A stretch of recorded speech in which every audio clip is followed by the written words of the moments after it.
Indonesia के संस्थापक और पहले राष्ट्रपति सुकर्णो की पुत्री राजकुमारी सुकमावती, इन्होंने 26 अक्टूबर 2021 को जैसे ही इस्लाम छोड़कर हिंदू धर्म अपनाया, भारत में इंडोनेशिया सुर्खियां बटोरने लगा। आज हम बात करेंगे इंडोनेशिया में फैलते हिंदू धर्म की, जहां मुस्लिम धर्म छोड़ करके अधिकतर लोग हिंदू धर्म में वापसी कर रहे हैं, अपने पूर्व के धर्म में वापसी कर रहे हैं। अगर ये वीडियो आपको अच्छा लगे तो आप अपने इष्ट मित्रों के साथ इसे शेयर करें, लाइक करें, और जिन मित्रों ने चैनल सब्सक्राइब नहीं किया वो सब्सक्राइब करें। इंडोनेशिया में हिंदुओं की संख्या 2% से भी कम है और यहाँ के 17,000 से अधिक द्वीप समूहों में बाली एकमात्र द्वीप है जहां हिंदू बहुसंख्यक हैं। बावजूद जिस प्रकार से लोग हिंदू धर्म में लौट रहे हैं, यह किसी आश्चर्य से कम नहीं है। इंडोनेशिया के हिंदुओं के पास राष्ट्रीय स्वयंसेवक संघ यानी आरएसएस ऐसा कोई सामाजिक संगठन नहीं है। उनके पास भाजपा जैसा कोई राजनीतिक दल भी नहीं है। उनके पास ना कोई मठ है, ना कोई मठाधीश है। फिर भी ऐसा लग रहा है मानो विश्व का सबसे अधिक मुस्लिम आबादी वाला देश अब हिंदू बन जाने को लालायित है। 70 के दशक में सुलावेसी द्वीप के तोराजा लोगों ने हिंदू धर्म में लौटने के अवसर को सबसे पहले पहचाना था। 1977 में सुमात्रा के कारो और बाटाक और 1980 में कालीमंतन के गाजू और दायक, ये जो समाज था, इन्होंने भी सनातन धर्म की छत्रछाया में लौटने का निर्णय लिया और इसकी शुरुआत की। इसके बाद अनेक स्थानीय जीवात्मवादी और जनजातीय संप्रदायों ने भी अपने अस्तित्व की रक्षा और इस्लाम तथा ईसाईयत के दबाव से बचने के लिए स्वयं को हिंदू घोषित कर दिया। साथ ही सन 1965 की उथल पुथल के एक समय स्वयं को मुस्लिम घोषित करने वाले लाखों जनजातीय लोग भी अब हिंदू धर्म में लौट रहे हैं। जावा में शिक्षा प्राप्त करने वाली सुदेवी 1990 में जज बनी। उनका पालन पोषण मुस्लिम के रूप में हुआ था, किंतु उन्होंने भी बाद में हिंदू धर्म अपना लिया। प्रसिद्ध साहित्यकार रवि कुमार ने अपनी पुस्तक इंडोनेशिया में हिंदू पुनरुत्थान, ऐसी उनकी लिखी हुई एक पुस्तक है, उसको 10 लाख से अधिक इंडोनेशियाई मुस्लिमों के हिंदू धर्म में लौटने की कहानी बताया है। इस पुस्तक में उन्होंने उल्लेख किया है कि सन 1999 की एक रिपोर्ट में national Indonesian bureau of statistics ने माना था कि गत 2 दशकों में लगभग 1 लाख जावा निवासी आधिकारिक तौर पर इस्लाम से हिंदू धर्म में वापस लौट गए हैं। ऐसी ये रिपोर्ट बताती है उनके, ये सरकारी आंकड़ा उनका।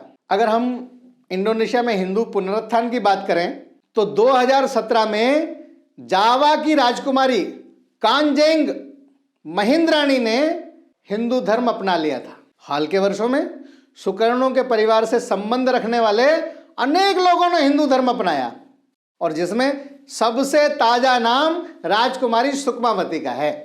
इंडोनेशिया में राजकुमारी सुकमावती का जिस प्रकार का कद है, इससे यह भी अंदाजा लगाया जा रहा है कि भविष्य में उनके अनेक अनुयायी भी उनके पीछे पीछे हिंदू धर्म में लौट आएंगे।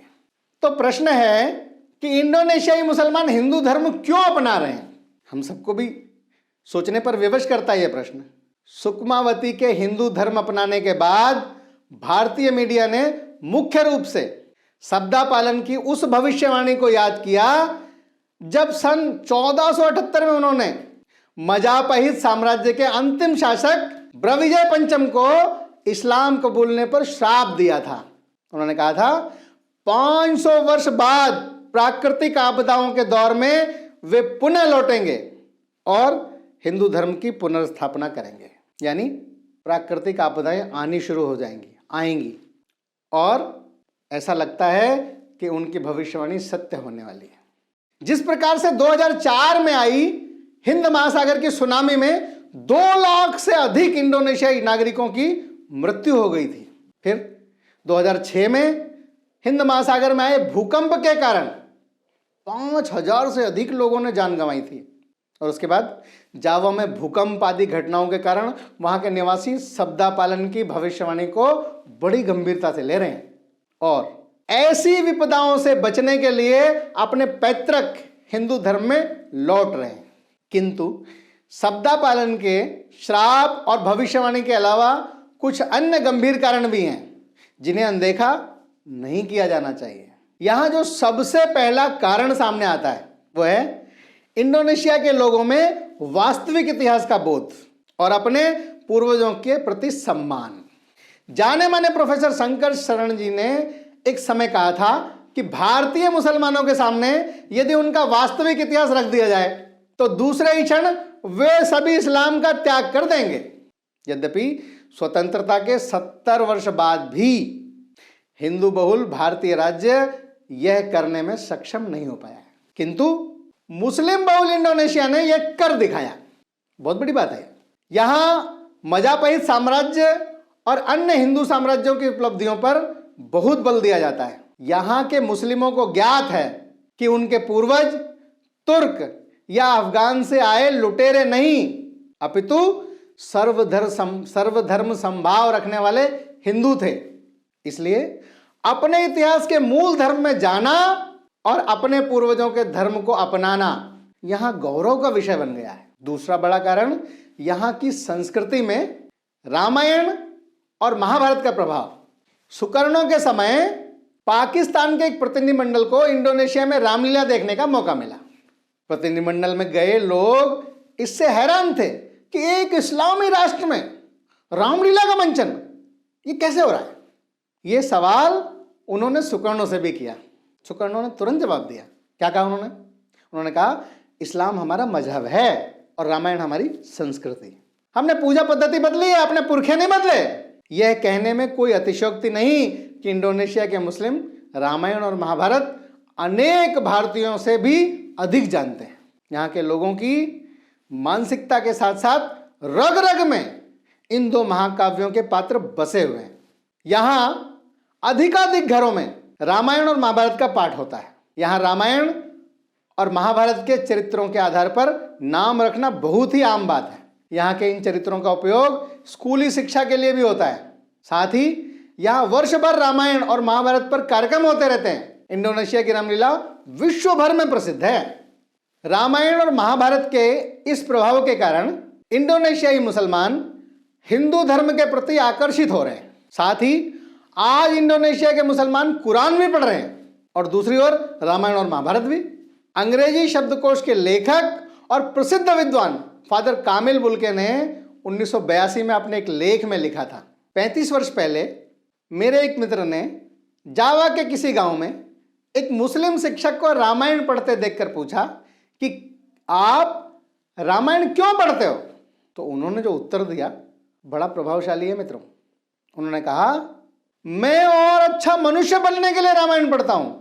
और तीसरा कारण, यहां जिस प्रकार से खुदाई के दौरान हिंदू मंदिर मिल रहे हैं इससे जनता में हिंदू धर्म के प्रति एक कौतूहल और जिज्ञासा उत्पन्न हो रही है। भारत में हिंदुओं को अपना एक राम मंदिर बनाने के लिए मुस्लिम समुदाय से एक लंबा संघर्ष करना पड़ा। इसके विपरीत इंडिया के मुसलमानों ने हिंदू और बौद्ध मंदिरों को वहां की धरती में से खोज निकाले हैं और उन्हें फिर से खड़ा करके पुनर्जीवित करने का प्रयास कर रहे हैं। जावा में 15 बड़े मंदिर खोजे गए हैं जिनमें परबरन शिव मंदिर और बोरोबुदुर बुद्ध विहार प्रमुख रूप से हैं।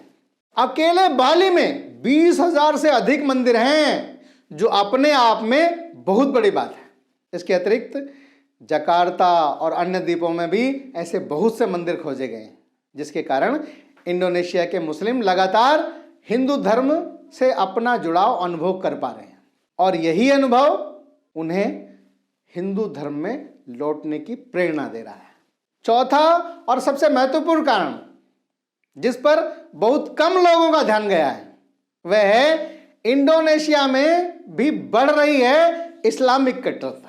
इस बात में कोई दो राय नहीं है कि इंडोनेशिया के मुस्लिम सुल्तान हिंदुओं को बलपूर्वक मुस्लिम बनाने में सफल रहे।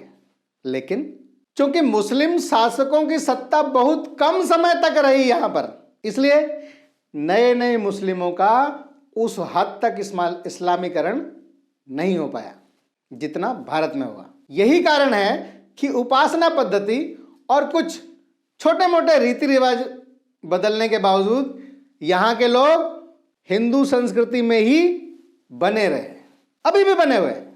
किंतु अब जैसे जैसे समय बीत रहा है वैसे वैसे यहां भी कट्टरवादी ताकतें सक्रिय हो रही हैं।